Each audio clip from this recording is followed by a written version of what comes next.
ಮಾನ್ಯ ಮುಖ್ಯಮಂತ್ರಿ ಸಿದ್ದರಾಮಯ್ಯನವರ 16ನೇ ಬಜೆಟ್ ಹಣಕಾಸು ಸಚಿವರಾಗಿ ಉಪಮುಖ್ಯಮಂತ್ರಿಯಾಗಿ ಮುಖ್ಯಮಂತ್ರಿಯಾಗಿ 16ನೇ ಬಜೆಟ್ ಮಂಡಿಸಿದ್ದಾರೆ. ಬಜೆಟ್ನಲ್ಲೂ ದಾಖಲೆ, ಸಾಲ ಮಾಡೋದ್ರಲ್ಲೂ ದಾಖಲೆ. 16 ಬಜೆಟ್ ಮಂಡಿಸಿದ ಪ್ರಖ್ಯಾತಿಯೂ ಅವ್ರದ್ದೇ, ಅತಿ ಹೆಚ್ಚು ಸಾಲ ಮಾಡಿದ ಕುಖ್ಯಾತಿಯೂ ಅವ್ರದ್ದೇ. ಬಜೆಟ್ ಗಾತ್ರ ಜಾಸ್ತಿ ಆಗ್ತಾ ಹೋಗಿದೆ. ಸಿರಿಗೆರೆ ಸ್ವಾಮೀಜಿಯವರು ಬಿಸಿಲು ಬೆಳದಿಂಗಳು ಅಂತೇಳಿ ಒಂದು ಲೇಖನ ಬರೀತಾರೆ. 2016ನೇ ಇಸ್ವಿನಲ್ಲಿ ಒಂದು ಲೇಖನ ಬರೆದಿದ್ರು, ಊದೋ ಶಂಕ ಕೊಡೋ ಶಂಕ ಅಂತ. ಊದೋ ಶಂಕ ಕೊಡಬೇಕಾಗಿಲ್ಲ, ಏನಾದ್ರು ಕೇಳಿದ್ರೆ ಇನ್ನಷ್ಟು ಕೇಳು ಇನ್ನಷ್ಟು ಕೇಳು ಅಂತ ಹೇಳುತ್ತೆ. ಇದು ಅನುಷ್ಠಾನ ಆಗೋ ಬಜೆಟ್ ಅಥವಾ ಬರೀ ಘೋಷಣೆಯ ಬಜೆಟ್? ಕಳೆದ ವರ್ಷದ ಬಜೆಟ್ನ ನೋಡಿ, 3,22,000 ಕೋಟಿ ರೂಪಾಯಿ ವಿವಿಧ ಯೋಜನೆಗಳಿಗೆ ಘೋಷಣೆ ಮಾಡಿದರು. ಇದುವರೆಗೂ ಖರ್ಚಾಗಿರೋದು 1,75,000 ಕೋಟಿ. ಇನ್ನು ಒಂದು ತಿಂಗಳೊಳಗೆ 1,46,000 ಕೋಟಿ ಖರ್ಚು ಮಾಡಕ್ ಸಾಧ್ಯ ಇದೆಯಾ? ಅಂಕಿಅಂಶದ ಪ್ರಕಾರ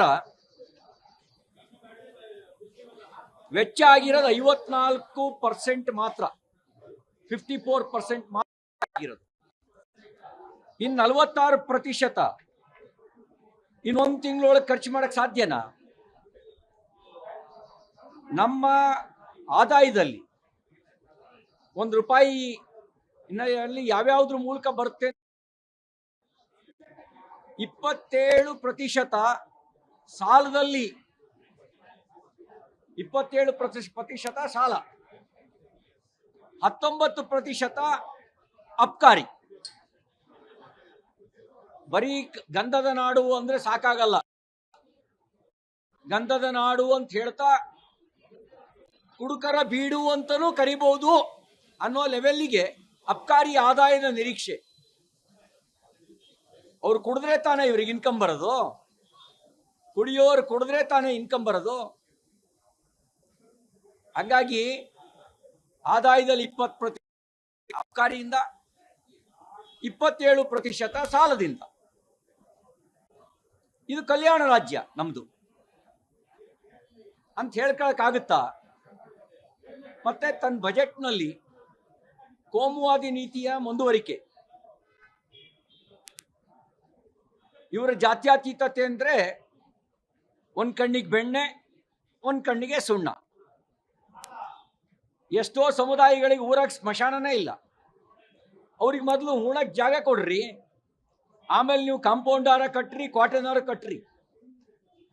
ಫಸ್ಟು ಹೆಣ ಉಣಕ್ಕೆ ಸತ್ತಾಗ 6 ಅಡಿ 3 ಅಡಿ ಜಾಗನಾರು ಕೊಡ್ರಿ. ಸಾವಿರಾರು ಗ್ರಾಮಗಳಲ್ಲಿ ವಿವಿಧ ಸಮುದಾಯಗಳಿಗೆ ಸ್ಮಶಾನ ಇಲ್ಲ. ಅವರು ಪ್ರತಿ ಜನಸಂಪರ್ಕ ಸಭೆಯಲ್ಲಿ ಹೇಳ್ತಾರೆ, ನಮ್ಮೂರಿಗೆ ಒಂದು ಸ್ಮಶಾನ ಮಾಡಿಕೊಡ್ರಿ ಅಂತ. ಅದು ಆದ್ಯತೆ ಆಗಬೇಕಾಗಿತ್ತು, ಅದು ಕಾಣ್ತಾ ಇಲ್ಲ. ಅಲ್ಪಸಂಖ್ಯಾತರಿಗೆ ಕಾಂಪೌಂಡ್ ಕಟ್ಟೋದು ಇವರಿಗೆ ಆದ್ಯತೆ, ಸ್ಮಶಾನಕ್ಕೆ. ಅರೆ ಫಸ್ಟ್ ಉಣಕ್ ಜಾಗ ಕೊಡ್ರಿ, ಆಮೇಲೆ ನೀವು ಕಾಂಪೌಂಡಾರು ಕಟ್ರಿ, ಏನಾರು ಕಟ್ಟಲ್ರಿ. ಈ ನೀತಿ ಇದು ಸರ್ವವ್ಯಾಪಿಯಾಗಿಲ್ಲ. ಈ ಬಜೆಟ್ನಲ್ಲಿ ಓಲೈಕೆ ನೀತಿಯ ಮುಂದುವರಿಕೆಯಾಗಿದೆ. ಸಾಲದು ಅಂಥೇಳಿ ಸಂವಿಧಾನ ವಿರೋಧಿಯಾಗಿದೆ.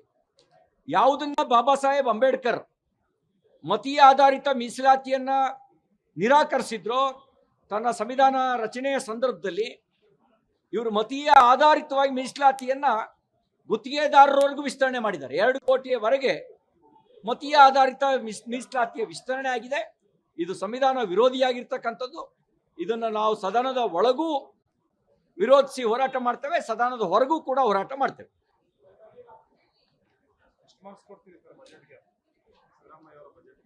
ಅನುಷ್ಠಾನ ಕಳೆದ ವರ್ಷದ ಅನುಷ್ಠಾನ 54% ಇದುವರೆಗೂ. ಇನ್ನೊಂದು ತಿಂಗಳೊಳಗೆ ಅದು ಎಷ್ಟು ಅನುಷ್ಠಾನ ಮಾಡ್ತಾರೋ ಗೊತ್ತಿಲ್ಲ. ನೀವು ನನ್ನ ಹತ್ರ ಮಾರ್ಕ್ಸ್ ಕೇಳಬೇಡಿ, ಗುತ್ತಿಗೆದಾರರ ಹತ್ರ ಕೇಳ್ರಿ. ಈ ಸರ್ಕಾರಕ್ಕೆ ಗುತ್ತಿಗೆದಾರರ ಸಂಘದವರೇ ಮಾರ್ಕ್ಸ್ ಕೊಟ್ಟಿದ್ದಾರೆ. ಅವರೇ ಮಾರ್ಕ್ಸ್ ಕೊಟ್ಟಿದ್ದಾರೆ.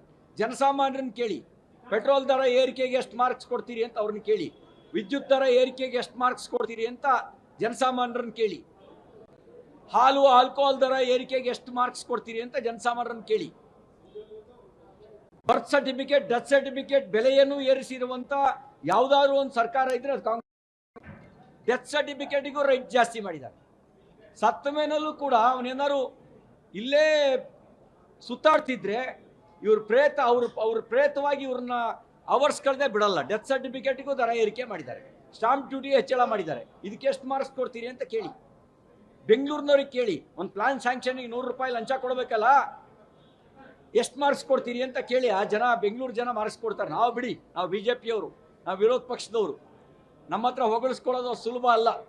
ಅದು ಜನಸಾಮಾನ್ಯರು ಏನು ಹೇಳ್ತಾರೆ ಅನ್ನೋದ್ರ ಮೇಲೆ ನಿಂತಿದೆ. ಜನಸಾಮಾನ್ಯರನ್ನ ಕೇಳಿ ಅವರೇ ಹೇಳ್ತಾರೆ, ಅವರೇ ಮಾರ್ಕ್ಸ್ ಕೊಡೋದು. ನಾನು ಹೇಳಿದ ಹಾಲಿನ ದರ ಏರಿಕೆ ಮಾಡಿ ಅದನ್ನ ಯಾರಿಗೆ ಕೊಡ್ತೀರಿ?